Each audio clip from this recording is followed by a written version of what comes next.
Yes Lord. Kami percaya Tuhan Kau ada di antara kami, di tengah-tengah kami. Dan kami begitu yakin mulai dari hari ini dan selanjutnya cerita kisah kehidupan kami berbeda. Karena kami punya Tuhan yang mengaturnya, merancangkannya.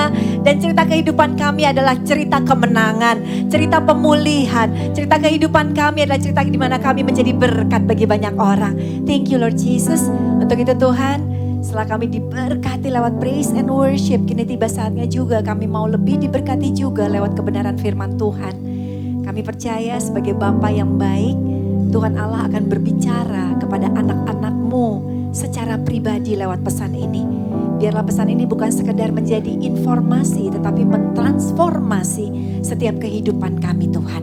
Kami siap diberkati hanya di dalam nama Tuhan Yesus Kristus. Sama-sama semuanya katakan amin. Tepuk tangan sekali lagi buat Tuhan kita Yesus Kristus. Sebelum duduk, say hello kiri kanan, katakan happy Sunday, happy Sunday, happy Sunday, we are family in Christ. Alright, silakan duduk. Ya, senang setiap hari Minggu bisa ketemu keluarga besar Jakarta Church ya. Saya mau nanya, siapa yang seminggu ini hidupnya diberkati Tuhan, angkat tangan. Yes ya, kita semua hidupnya diberkati Tuhan, puji Tuhan. Minggu depan kita akan ketemu lagi di tempat ini karena minggu depan ada perayaan Thanksgiving ya. Thanksgiving itu apa sih ya? Karena ini kan bulan November, bulannya Thanksgiving. Mungkin banyak di antara kita yang bertanya-tanya, kok gereja bikin acara Thanksgiving ya? Ada apa ya? Thanksgiving memang bukan budaya Indonesia. Thanksgiving itu budaya dari Amerika. Setiap tahun sekali mereka tuh bikin ketemu keluarga, bahkan tuh libur seminggu di sana. Mereka yang tinggalnya berjauhan, mereka pulang, kumpul lagi sama keluarga. Itu kayak hari yang ditunggu-tunggu banget untuk bisa merayakan ucapan syukur kepada Tuhan yang udah memelihara kehidupan mereka. Sehingga nilai ini kita ambil sehingga gereja juga akan mengadakan acara Thanksgiving minggu depan. Dan puji Tuhan ada song leader ya yang diurapi Tuhan yaitu Frankie Kuncoro atau Kiki yang juga akan bersama-sama dengan kita. Jadi pastikan minggu depan we all come, kita semua datang, kita mau bersyukur sebagai satu keluarga rohani di Jakarta Church karena Tuhan udah begitu baik dalam hidup kita.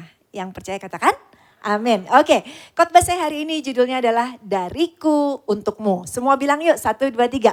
Dariku untukmu. Alright ya, yuk Kisah 20 ayat ke-35a. Kita mau baca. 1, 2, 3.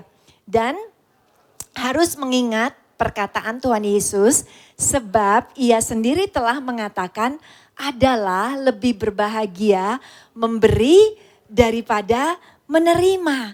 Hari ini Tuhan menyuruh kita untuk bisa lebih memberi daripada menerima. Kenapa? Karena budaya kita udah sering banget lebih suka menuntut, mendapat, menerima, mengharapkan orang lain yang mengulurkan bantuan. Kita kayaknya kepengen yang diberkati dan diberkati senantiasa. Tetapi ternyata pengajaran Tuhan berbeda.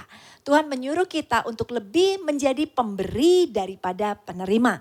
Kenapa? Yuk kita bahas beberapa alasannya. Saya bagikan ada 5 alasan. Kiranya ini semua bisa kita camkan di dalam kehidupan kita. Yang pertama, ternyata memberi adalah ekspresi kasih. Waktu kita memberi, kita sedang menyatakan kasih kita. Kita ngaku kita anak Tuhan, kita ngaku kita orang Kristen, kita ngaku kita punya kasih di dalam kehidupan. Dan ekspresinya adalah dengan memberi. Tuhan sendiri udah membuktikan dia sebagai kasih, sumber kasih. Dia memberikan nyawanya untuk Anda semua dan saya. Karena begitu besar kasih Allah akan kita semuanya. Sehingga dia ekspresikan dengan yang namanya memberi. Karena ini lagi Thanksgiving, jadi saya ingin saudara ngeliat, oh iya ya. Kita harus bersyukur ya Tuhan itu begitu baik dalam kehidupan kita. Karena begitu besar kasihnya, saya diselamatkan.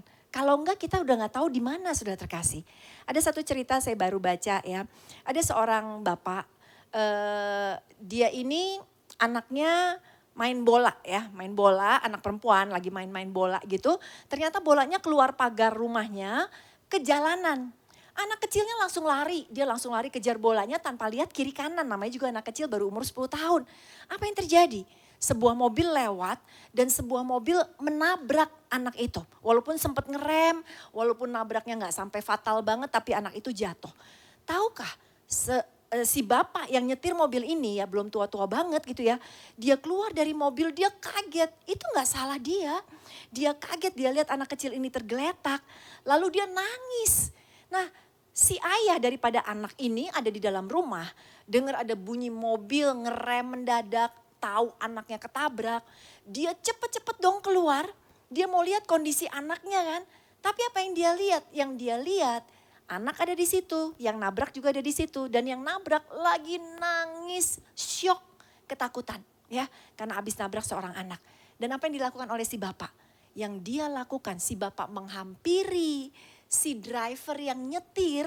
Dan si bapak ini malah peluk drivernya dan berkata, it's okay, it's okay, it's okay.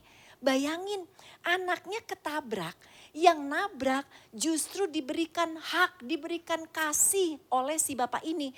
Berarti bapak ini hidupnya penuh dengan kasih. Dia tahu anaknya mungkin gak cedera berat ya kan. Kemudian dia malah mengcomfort, memberikan kenyamanan untuk orang yang nabrak. Bayangkan sudah terkasih, kalau kita yang jadi bapak, mungkin kita udah keluar, udah bawa pisau ya kan. Atau kita pukul itu orang yang nabrak. Kita marah, matanya di mana sih? Hati-hati dong kalau nyetir. Tetapi kasih berbeda. Sama, Tuhan kita punya kasih yang begitu besar. Waktu dia bilang dia punya kasih, dia ekspresikan, dia nyatakan, dia tunjukkan. Dan Anda semua disuruh oleh Tuhan untuk menjadi seorang pemberi. Karena pemberian adalah ekspresi daripada kasih yang kita miliki. Yang mau beri tepuk tangan yuk buat Tuhan kita Yesus Kristus. Ada quote yang berkata, you can give ya without loving, but you cannot love without giving. Artinya begini, kita bisa ngasih ke orang tanpa kita punya rasa kasih. Misalnya ada preman ngeganggu saudara, ya kan? Minta-minta duit, ngeganggu kantor saudara, ya kan? Ya udahlah kasih aja, kasih deh. Daripada kantor kita dirusakin, daripada mobil kita dirusakin. Kamu sebenarnya kita nggak punya rasa kasih kepada si preman. Tetapi kita bisa kasih ya kan. Tetapi waktu kita mengasihi, kita punya kasih Kristus, kita nggak akan tahan untuk tidak memberi. Kita pasti pengen memberi, mungkin nggak harus uang, nggak harus barang. Kita bisa memberi hak kita, pelukan kita, perhatian kita, atensi kita, doa kita. Begitu banyak yang kita bisa berikan. Kenapa? Karena kita punya dasar kasih di dalam kehidupan. Amin, saudara terkasih. Itu yang pertama ya, tentang memberi. Ada amin. Yang kedua, alasan kenapa kita harus memberi. Karena kita sudah diberkati untuk memberkati, ya kan? Kita udah diberkati untuk menjadi berkat bagi orang lain. Dengan kata lain, we are blessed to bless. Kita diberkati untuk menjadi berkat. Tadi saya tanya, siapa di sini yang udah diberkati sepanjang minggu? Anda semua angkat tangan loh. Berarti Anda semua kan diberkati Tuhan. Kenapa kita memberi? Karena kita udah terima dari Tuhan. Udah banyak nih berkat yang ada di tangan kita. Dan Tuhan mau kita menyalurkannya menjadi seorang pemberi. Buktinya dari mana bahwa kita hidup sangat diberkati Tuhan? Buktinya dari Kejadian 12 ayat 2 sampai dengan yang ketiga. Waktu saya baca ayat ini ya saya aminkan, saya berkata yes Lord ini terjadi dalam hidupku. Dan ini akan terjadi juga di dalam kehidupan Anda semua. Oke kita baca yuk. Aku akan membuat engkau menjadi bangsa yang besar dan memberkati engkau serta membuat namamu masyhur dan engkau akan menjadi berkat. Aku akan memberkati orang-orang yang memberkati engkau dan mengutuk orang-orang yang mengutuk engkau. Dan olehmu semua kaum di muka bumi akan mendapat berkat. Wow, ini gak main-main. Tuhan bilang kita sudah dibuat oleh Tuhan untuk menjadi berkat. Yang mau beri tepuk tangan dong buat Yesus Kristus. Anda semua udah diberkati Tuhan. Tapi tujuannya bukan buat diri kita sendiri. Tujuannya Tuhan mau supaya kita menjadi saluran berkat buat orang lain. Tuhan gak pernah minta kok dari kita sesuatu yang kita gak punya.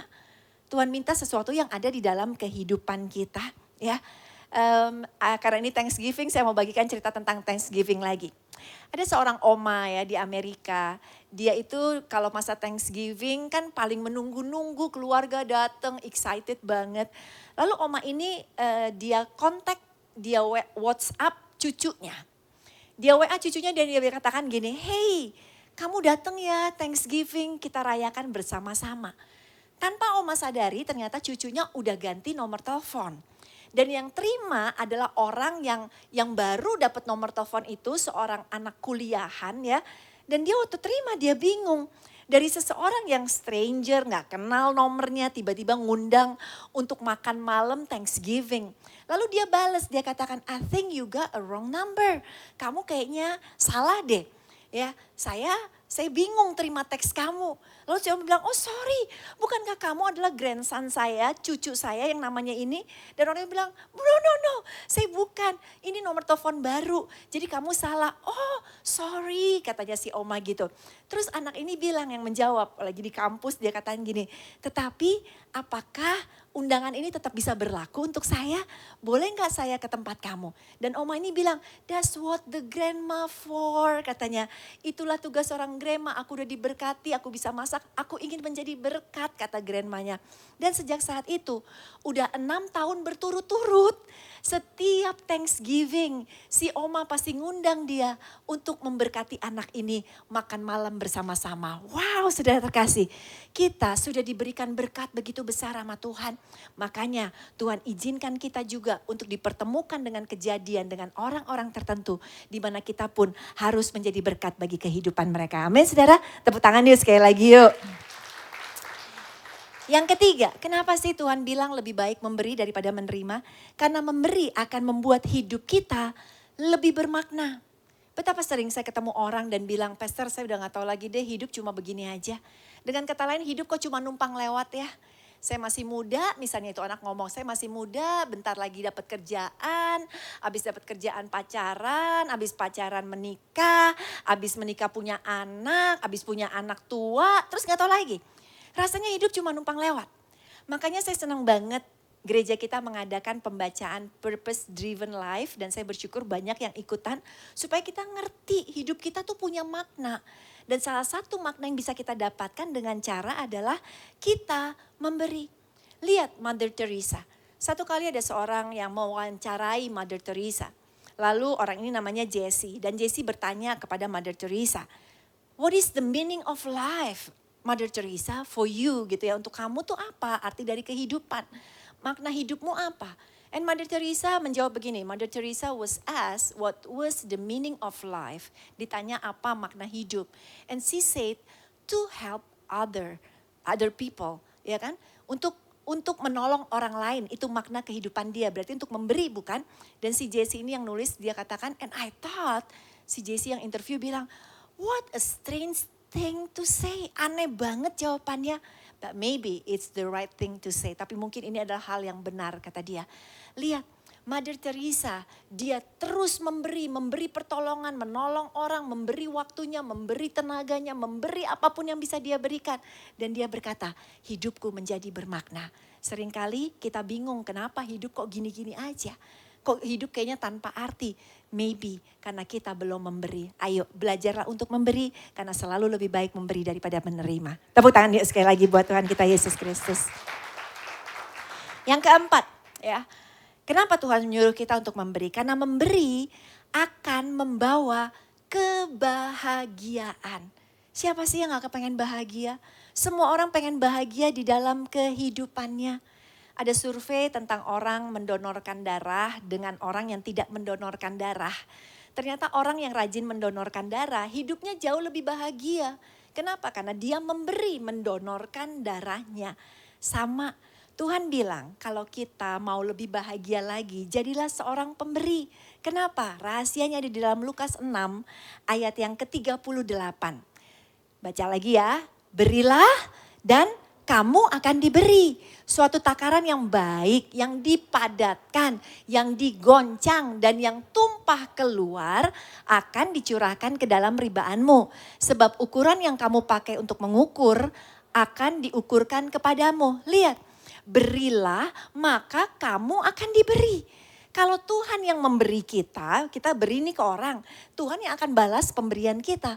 Dan kalau Tuhan yang memberi, Tuhan katakan berlimpah luar biasa. Bukankah itu akan membawa kebahagiaan di dalam kehidupan kita? Jadi hari ini jangan ragu untuk menjadi seorang pemberi. Pasti jauh lebih berbahagia. Saya udah pernah saksikan ini tapi saya mau ceritain lagi gak apa-apa. Kejadiannya udah cukup lama sekali ketika Rachel sama Jacob masih usianya mungkin sekitar 8 tahun, 7 tahun lah, mereka masih IJ belum lahir ya. Rachel sama IJ bedanya 10 tahun. Jadi ini masa IJ belum lahir ya. Mereka berarti Rachel umurnya sekitar di bawah 10, Jacob di bawah 10.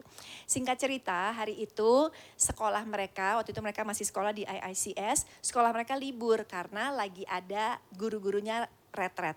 Itu hari Jumat. Jadi mereka gak sekolah. Pastor Ed ada undangan pelayanan di Citibank di Jalan Sudirman, di gedung Citibank. Terus udah gitu akhirnya saya bilang gini sama Pastor Ed, nih anak-anak libur. Kamu pelayanan jam 12 sampai jam 1, PD kantor. Saya ikutan deh, tapi saya ke Plaza Senayan. Jadi supir dropin kamu di ujung Jalan Sudirman sana, maksudnya di kantor Citibank.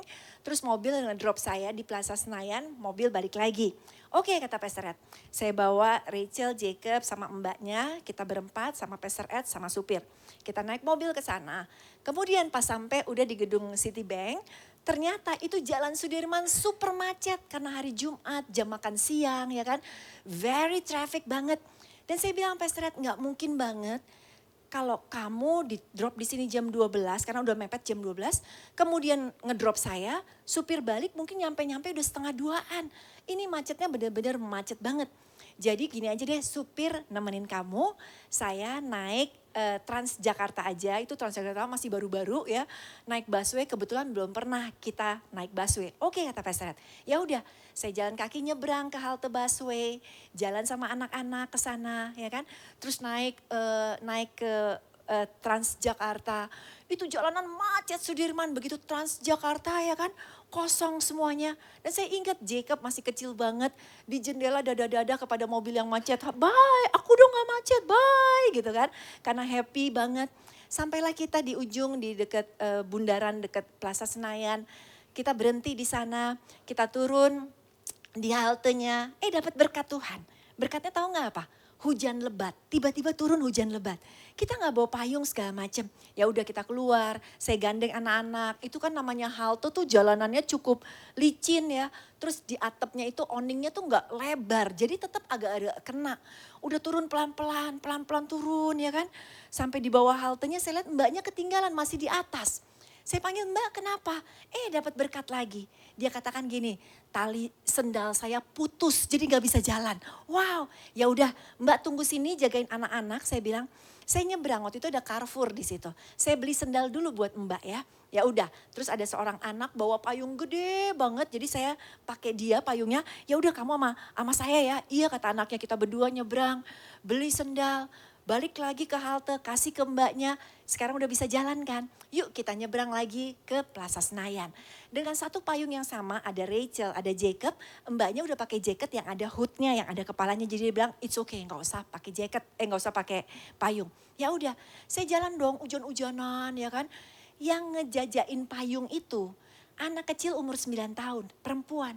Dan kita tanya, siapa namanya? Wati tante, katanya gitu kan. Loh Wati kok gak sekolah? Saya bilang, iya tante gak punya duit katanya gitu. Loh mama papa kamu kerja apa? Pemulung tante, ya kan. Terus jalan lagi. Di hati saya Tuhan udah taruh untuk menolong anak ini. Tapi yang luar biasa tiba-tiba Rachel bisikin saya. Mami kita harus ajak Wati, mami ajak Wati kasihan mami. Saya bilang yes Rachel, mami juga udah berpikir yang sama. Karena kita ke mall itu mau makan, jadi saya udah niat saya mau ngajak dia makan. Sampai di depan pintu Plaza Senayan, ada satpam di sana. Kemudian satpam periksa kita ya kan, sopan banget, siang bu gitu ya. Hujan ya bu, kehujanan ya, iya pak nih agak-agak basah gitu kan. Giliran Wati, diusir sama satpamnya. Hei pergi sana udah, kata sana keluar. Terus saya bilang sama satpam, pak, enggak pak. Ini anak sama saya mau ajak dia makan. Satpamnya sampai kaget. Satpamnya bilang apa? Saya juga mau bu, katanya gitu ya diajak makan. Ya bapak kan kerja ya kan. Udah kita naik ke atas, ada McDonald di Plaza Senayan. Terus udah kita duduk dong ya. Ada kita dengan 3 anak sekarang, mbaknya, saya. Kita makan di sana terus kita tanya, Rachel mau apa? Mami aku mau ayam goreng sama nasi. Jacob mau apa? Mami aku mau hamburger sama french fries katanya. Oh oke deh. Wati mau apa? Ya dia bingung kan, belum pernah. belum pernah masuk ke mall, belum pernah ngerasain McDonald. Terus udah gitu dia bingung, dia geleng gak tahu. Saya bilang, kamu mau ayam goreng sama nasi? Mau tante katanya, oke. Atau kamu mau cobain hamburger sama kentang goreng? Mau tante. Jadi mau yang mana? Dia bingung. Mau dua-duanya? Mau tante. Ya udah, dua-duanya kita pesenin.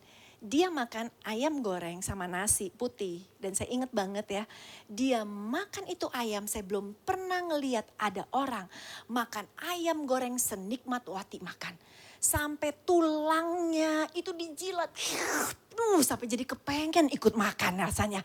Terus udah gitu udah habis semuanya. Sekarang giran dia makan hamburger. Saya berpikir ya ampun Wati pasti udah kenyang. Makan hamburger mungkin ya sedikit atau setengah aja mungkin dia gak bakal habis. Hap pertama atau suapan dia pertama, gigitan pertama, hop, enak banget rasanya. Hap kedua, hap ketiga sampai habis. Semuanya habis ludes. Ya ampun Wati kurus, kecil tapi perutnya se-Indonesia Raya saudara. Semua muat. Kemudian anak-anak bilang, Mommy can we have ice cream? Boleh minta es krim? Saya bilang oke, beli es krim sana di McDonald gitu ya. Udah Wati mau? Mau tante. Makanlah es krim mereka di hadapan saya. Sekali lagi, saya belum pernah ngelihat ada anak kecil makan es krim tidak memberikan kesempatan es krim itu untuk meleleh, ya kan? Dijilat langsung, nggak ada melelehnya. Jacob masih meleleh, Rachel masih meleleh makan es krimnya dia. Enak banget rasanya. Udah, habis itu saya beliin makanan buat mama papanya, saya kasih uang untuk mengganti jasanya dia. Nggak lama Pastor Ed juga udah datang sama-sama kita. Terus udah dong, kita kasih ke dia bilang makasih sama kita. Dia bilang gini, makasih tante, makasih om, makasih kak. Balik lagi ke saya, makasih tante, makasih om, makasih kak. Ya kan, iya ya udah Wati, udah ya kan. Tuhan berkati kamu ya. Terus waktu saya lihat matanya dia berkaca-kaca.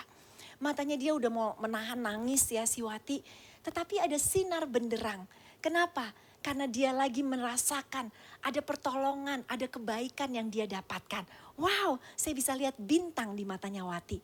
Tetapi pada saat saya melihat mata Rachel, mata Jacob, ternyata saya menemukan ada 10 kali lipat sinar terang ada di mata mereka. Kenapa? Karena selalu dalam kehidupan kita lebih baik memberi daripada menerima. Amin, sudah terkasih. Beri tepuk tangan yuk buat Tuhan kita Yesus Kristus.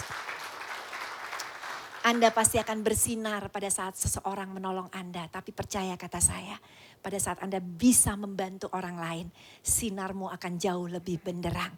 Karena sekali lagi, memberi akan membawa kebahagiaan di dalam kehidupan kita. Amin? Oke. Yang kelima, ya, kenapa sih kita harus memberi? Kita harus memberi karena alasan kelima adalah memberi akan membuat orang lain juga akan memberi. Artinya gini, memberi itu menular. Waktu kita memberi juga inspirasi bagi orang lain untuk melakukannya. Indah bukan? Karena ini masih Thanksgiving, saya mau cerita lagi tentang Thanksgiving ya. Beberapa hari kemarin ada berita di CNN, beritanya adalah seperti begini. Ada sepasang suami istri baru menikah namanya Susana sama Edward. Widih, namanya sama kayak suami saya ya. Susana sama Edward ini bukan orang Amerika, mereka orang Amerika Latin. Amerika Latin itu seperti Indonesia, negara berkembang. Dia pindah ke Amerika, negara maju ya. Kemudian mereka karena baru pindah beberapa bulan di tahun ini, menjelang November ini, di bulan November ini mereka lagi dengerin orang-orang kenapa pada bilang Thanksgiving ya. Semua udah sibuk beli tiket, mau pulang kumpul keluarga, kayak pulang kampung, kayak waktu yang ditunggu-tunggu setiap keluarga. Mereka udah cerita mereka akan makan, masak, ada turkey, ada macem-macem makanan enak. It's such a fun day banget, hari yang menyenangkan banget, hari yang ditunggu-tunggu. Sehingga mereka berdua bingung, mereka belum pernah. Di negaranya gak ada Thanksgiving kayak kita begini. Gak pernah ngerti, tapi kepengen banget. Kok kayaknya indah banget ya kasih yang akan mereka rasakan di dalam malam Thanksgiving. Sehingga akhirnya mereka bilang gini ke teman-temannya yang mereka dengar cerita. Ada gak sih yang pengen membukakan pintunya buat kami berdua supaya kami juga bisa makan bareng-bareng merasakan Thanksgiving. Dan luar biasa apa yang terjadi. Satu orang bilang gini, oke, saya akan tolongin kamu ke rumah saya. Kamu makan Thanksgiving sama saya. Menular, memberi inspirasi kepada yang lain. Teman yang lain juga bilang, no, kamu ke rumah saya aja. Yang lain bilang, udah kamu ke rumah saya aja. Kamu ke rumah saya aja. Tanpa disadari, ya kan? Bukan cuma teman ternyata ya. Orang-orang yang lain mendengar pun kasihan dengan mereka berdua. Tanpa disadari. Menjelang Thanksgiving mereka terima undangan makan malam lebih dari 100 keluarga. Wow, kenapa? Menular. Kebaikan yang kita berikan, pertolongan yang kita berikan akan membawa inspirasi kepada banyak orang. Tepuk tangan yuk buat Tuhan kita Yesus Kristus. Jadi 5 hal tentang memberi yang udah saya bagikan supaya kita benar-benar melakukan apa yang Tuhan perintahkan. Memberi adalah ekspresi kasih. Memberi itu karena kita udah diberkati untuk menjadi berkat. Memberi membuat hidup lebih bermakna. Memberi akan membuat hidup kita lebih berbahagia. Dan memberi akan membuat orang lain juga akan melakukannya. Amin saudara. Memberi bisa berupa banyak hal. Kita bisa memberi bantuan keuangan, kita bisa memberi tenaga kita bisa memberikan doa kita bisa memberi pelukan kita bisa memberi banyak di dalam kehidupan. Tapi ya, ini adalah hal-hal yang sifatnya sementara. Ini adalah hal-hal yang sifatnya kekal. Saya ingin mengajarkan kepada jemaat semua, ingat ada hal kekal yang harus kita berikan. Warisan dalam kehidupan kita ada 2 warisan yang penting banget yang saya ingin supaya jemaat melakukannya. Warisan yang pertama ya adalah yang namanya warisan iman percaya. Warisan iman percaya gak akan hilang. Kekayaan bisa habis. Saya ketemu dengan seorang bapak, lalu bapak ini cerita baru sebulan yang lalu. Bapak ini cerita sama saya, dia katakan gini, saya bukan dari keluarga happy. Mama papa berantem terus. Saya tanya kenapa mama papanya berantem terus. Lalu dia jawab karena papa saya gak pinter kerja. Papa saya itu sebenarnya anak orang super kaya di salah satu daerah di Jakarta. Jadi opa saya tuh orang nomor 1 terkaya di daerah situ kata dia. Tapi papa saya ketika opa meninggal, papa saya itu dapat warisan gede banget kata dia. Dalam waktu setahun habis. Ya udah kerjanya berantem sama mama. Disuruh kerja gak becus kerja karena udah terlalu dimanja kata dia. Lihat, kita bisa mewariskan harta kita. Kita semua rindu untuk dapat warisan misalnya. Orang tua kita bisa mewariskan rumah, orang tua kita bisa mewariskan harta, mungkin uang MM-an di bank ya kan. Tetapi warisan bisa habis. Bahkan di dalam artikel ini yang saya baca, jangankan 7 turunan, kekayaan 7 turunan sering dengar kan, kayaknya 7 turunan. Ternyata di dalam survei terbukti baru 2 turunan, baru generasi kedua. Udah pada habis lagi hartanya, udah miskin lagi. Ada seorang wanita ya bilang gini, aduh aku nyesel kawin sama suamiku. Loh kan suami kamu orang kaya, 7 turunan gak akan habis kayaknya. Iya aku salah hitung dia turunan ke-8. Katanya gitu jadi udah keburu miskin saudara ya. Haleluya. Nah kalau kita mewariskan iman percaya gak akan habis. Buktinya dari mana? Abraham. Kita tahu Bapak Abraham. Dia diteguhkan Tuhan. Tuhan berkata, I am who I am. Iman teguhnya dahsyat. Kita belajar makanya dia disebut Bapak beriman. Ya Bapak orang beriman. Itu Abraham. Tahukah kita? Dia mewariskan itu kepada anak cucunya untuk terus takut akan Tuhan. Dan ini urutannya ya. Abraham terus turun ke Daud ya. Sampai dengan Daud, kita tahu Daud itu takut akan Tuhan. Daud itu bahkan dikatakan, aduh itu melekat di hatinya Tuhan. Berarti imannya Abraham turun ke Daud, mau tahu berapa lama? 14 generasi, ratusan tahun. Apa yang diwariskan Abraham turun terus sampai dengan ke Daud. Dari Daud sampai orang Israel yang ada di pembuangan Babel, ya, mereka waktu itu udah diacak-acak sampai ke pembuangan ke Babel segala macam. Itu 14 generasi juga, ya kan? Wow, nggak hilang gitu ya. Kemudian dari pembuangan Babel, ya kan, terus turun lagi, ya, sampai ke Tuhan Yesus Kristus. Itu 14 keturunan. Artinya terus generasi nggak pernah habis-habisnya. Iman percaya. Sekali lagi, Anda bisa meninggalkan warisan kepada anak-anak, tapi belum tentu dalam waktu setahun, 10 tahun warisannya bisa tinggal. tetapi wariskan iman, percaya dan takut akan Tuhan di dalam kehidupan kita. Ada amin? Itu akan sifatnya kekal. Anak-anak kita butuh Kristus. Zaman semakin jahat, zaman semakin susah.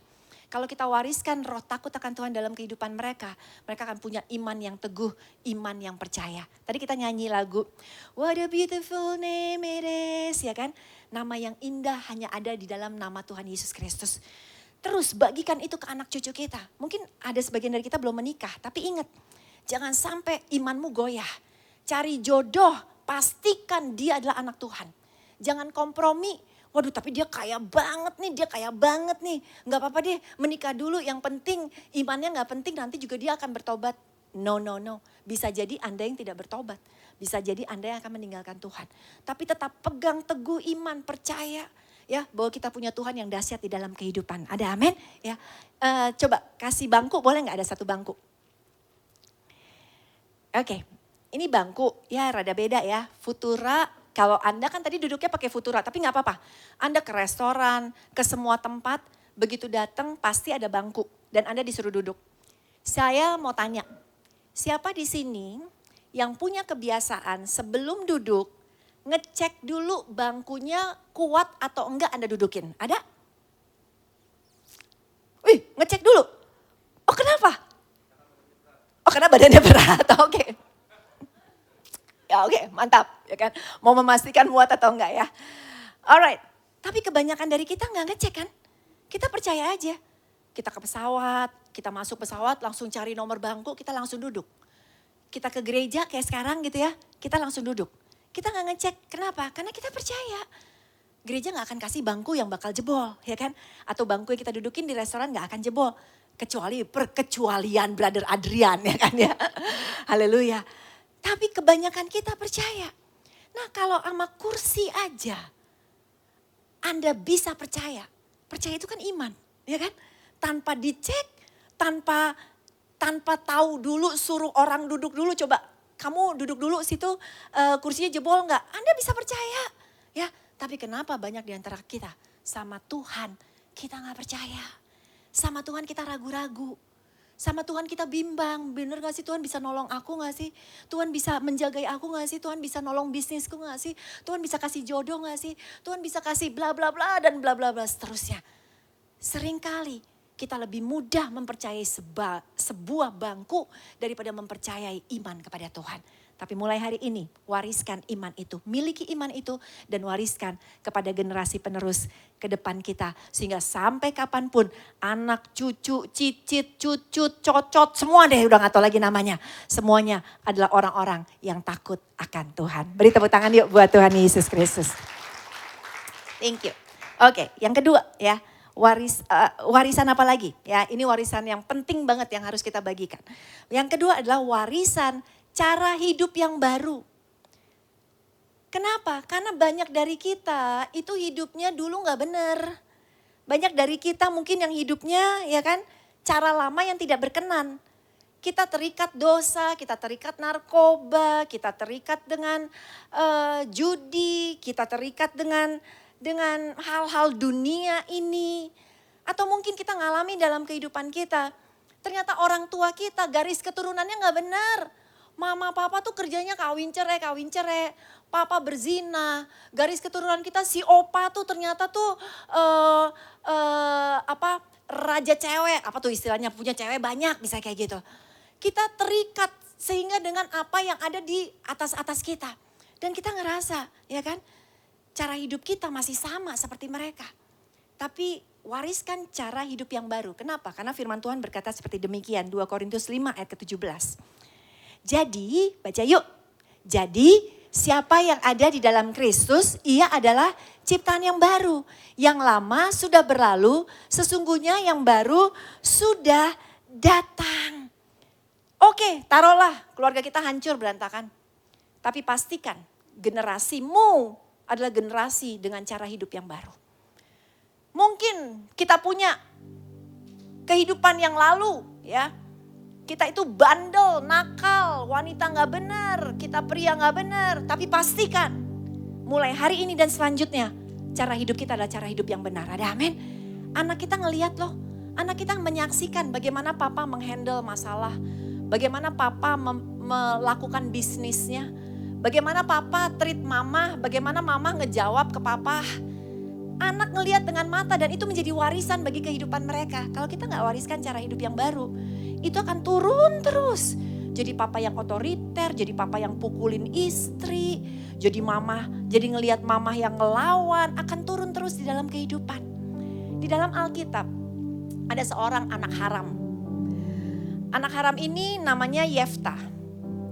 Yefta ini keturunan keluarga kacau. Mamanya dia pelacur.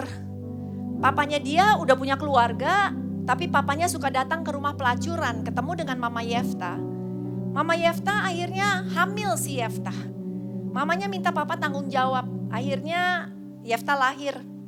Kemudian setelah Yefta mulai besar, kakak-kakaknya dia marah sama Yefta dan mengusir Yefta keluar dari kampung mereka. Kamu anak haram, kamu gak akan dapat warisan ya. Yefta keluar, sakit hati. Udah anak tidak diinginkan, anak dari perempuan haram, diusir. Dia pergi kabur dari kampungnya di Gilead. Terus dia pergi ke Aram. Tahu gak di Aram dia ngapain? Di Aram dia jadi ketua kelompok penjahat. Itu kerjaannya Yefta. Dia jadi penjahat di sana, dia jadi penyamun. Ada orang lewat, pasukannya semuanya nodong segala macam, kacau banget hidupnya. Tapi satu kali Tuhan kasih kesempatan. Pada saat desanya dia diserang, oleh bangsa Amon. Kemudian orang-orang di desanya bingung gimana ya, siapa yang bisa ngelindungin desa kita. Dan para tua-tua di sana ingat, si Yefta kan udah jadi penjahat, pasti jago perang dia. Dipanggil pulang Yefta, kamu mau gak ngebantuin? Lihat, waktu dia lihat masa lalunya, dia lihat ini desa yang ngusir saya. Ini desa penuh kepahitan. Ini desa yang menghancurkan hidup saya dan sekarang mereka butuh saya, ya kan? Tetapi dia menanggapi dengan baik sekali. Dia katakan, oke, saya akan nolong. Dan kemudian benar, dia pergi berperang dan mereka menang. Dan kemudian titik balik hidupnya terjadi. Mereka mengangkat dia menjadi pemimpin untuk desanya. Dan dia meninggalkan cara hidup dia yang lama. Gak lagi jadi penyamun, gak jadi lagi orang sakit hati. Tetapi bahkan dia menjadi hakim. Kalau kita baca kisahnya ada di Hakim-Hakim. Dia menjadi hakim, menjadi leaders di tempatnya. Cara hidup yang baru. Saya mau katakan, Anda mungkin seperti Yefta. Anda dulu di-reject, Anda ditolak, Anda dibenci, Anda punya keluarga yang memalukan. Ada seorang DM saya berkata, Pastor Liv saya malu banget, papa saya tuh penjahat. Pastor Liv saya malu banget, papa saya berzina, segala macam. Ya, tetapi saya mau katakan apapun mungkin Yefta di dalam kehidupan kita udah punya Tuhan yang punya kuasa untuk menghancurkan setiap belenggu-belenggu dosa di dalam kehidupan kita. Sehingga masa lalu kita tidak bisa lagi menguasai masa depan kita. Ada amin saudara? Bahkan ada quote berkata demikian. Your past doesn't define you, it prepares you. Masa lalu kita ya kan bukan membentuk kita menjadikan siapa kita, tetapi masa lalu kita sebenarnya sedang menyiapkan kita untuk masa depan yang penuh dengan kemenangan. Ada amin. Quote kedua boleh dibuka. As I look back on my life, waktu saya lihat ke belakang dalam kehidupan saya, I realize that every time I thought I was being rejected from something good. Pada saat saya di-reject, ditolak ya kan dari sesuatu yang baik, saya sebenarnya sedang being redirected to something better. Sebenarnya Tuhan lagi bawa saya kepada arah yang lebih baik lagi. Ada amin saudara terkasih. Dan ini quote yang terakhir yang saya bagikan. I've never met a strong person with an easy past. Kita gak akan ketemu orang-orang yang kuat kalau mereka masa lalunya lemah. Tetapi masa lalu kita akan membuat kita menjadi orang-orang yang kuat.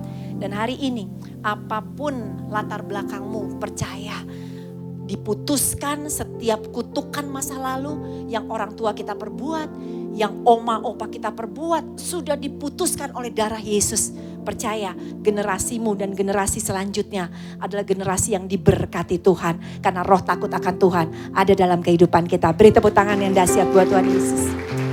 2 warisan yang kekal sudah saya bagikan. Warisan iman percaya dan warisan hidup yang baru. Dan biarlah itu terjadi di dalam jemaat Jakarta Church. Mari kita bangkit berdiri. Thank you Jesus. Tuhan, terima kasih untuk pesan firman-Mu hari ini, di mana Tuhan mengingatkan kami, nak, ayo jadilah pemberi. Karena memberi jauh lebih indah, jauh lebih baik, jauh lebih berbahagia daripada menerima. Dan aku udah buktikan dengan memberikan nyawaku bagi hidupmu. Karena kasihku begitu besar. Pada saat kita memberi, maka kita percaya bahwa kehidupan kita akan lebih berbahagia, akan lebih bermakna. Dan kita memberi dari sesuatu yang bukan kita tidak punya, tetapi kita memberi dari sesuatu yang kita miliki di dalam kehidupan. Untuk itu, hari ini juga Tuhan, kami bersyukur Tuhan ingatkan kami. Ada hal yang sangat penting juga yang untuk kami wariskan. Yang pertama adalah iman percaya. Kami terus mau melanjutkan iman percaya ini Tuhan kepada anak generasi penerus kami selanjutnya. Dan bukan itu saja, kami mau mewariskan cara hidup yang baru.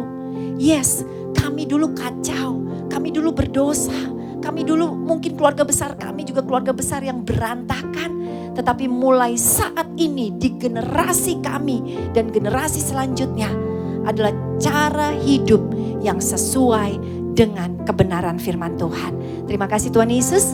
Dalam nama Yesus sama-sama kita katakan amin. Tuhan memberkati.